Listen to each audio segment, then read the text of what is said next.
Justin Trudeau's cozy deal with the Clintons. I'm Brian Lilly with the Rebel.media. By now you've heard that global and globalist heartthrob Justin Trudeau has committed to giving $20 million to the Clintons to help with what would, well, euphemistically be called sexual health services in Nigeria. I mean, so much to say on this, but one of my first reactions would have to be, really? You're giving money to the Clintons to help women with sexual health? Bill Clinton? Enough said on that. There's a new kink here. In this story, we have uncovered that Trudeau and his Minister of International Development, Marie-Claude, committed that $20 million of your money, of taxpayers' money, without even coming to an agreement with the Clintons and their foundation. I'm serious here. $20 million for the Clinton, and there's no agreement outlining what will be done. It's okay, I'm sure. It's Bill, it's Hillary. We love them. We'll sort out the details later. Let's just rush the check through now. Like they did for Omar Khadr. What could possibly go wrong with this? Well, plenty. We submitted an access to information request looking for memos, emails, and more on the funding agreement between the Government of Canada and the Clinton Health Access Initiative. Now, I wouldn't have been surprised if the government sent me a bunch of blank pages. Let's say they just redacted everything, cited some kind of privacy, or if they took a really long extension, said they couldn't get back to me for months and months. I wouldn't be surprised if they did that, but I was surprised when they sent this response. The division responsible informed me that although the funding was announced, it has not been formally approved by the minister, and negotiations surrounding the contribution are ongoing. As a result, the contribution agreement has not yet been prepared. So, $20 million grant to the Clintons, the Clinton Foundation, announced, a month ago? They don't even have an agreement in place. Isn't that odd? Isn't that putting the cart before the horse, being reckless with taxpayers' money?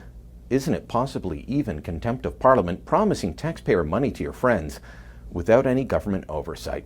Oddly enough, Bill and Hillary Clinton are spending this weekend in Quebec, a little town called North Hatley in the Eastern Townships, a beautiful spot. They're staying at the luxury hotel called Manoir Hovey. It also happens to be right in the district of Marie-Claude, the minister in charge of the file. I wonder if Bill and Hillary are just coming to collect their cash, maybe a bunch of 20s and some suitcases. Those kinds of payments, well, they wouldn't be unheard of for liberals or their bagman, and I would suspect they wouldn't be unheard of for the Clintons. Just a couple of suitcases of cash sitting in the corner of the room there.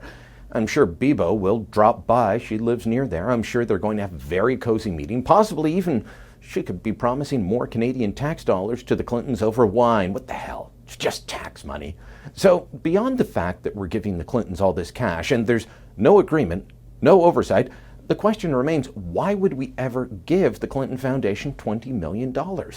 Well, turns out it's part of a much larger $240 million plan to fund sexual health for women. It's primarily about replacing U.S. tax dollars for abortion that Donald Trump did away with when he returned the U.S. to their old policy of not funding abortions outside of the U.S. Well, globalists hated that idea, but they loved the idea of having as many abortions as possible in Africa.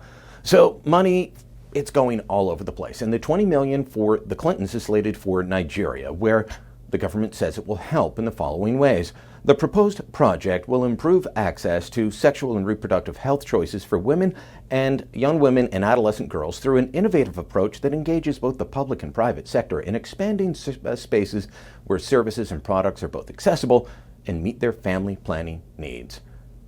Again, Bill Clinton, young women, sexual health, bad mix, but also a bad mix, the Clintons and money.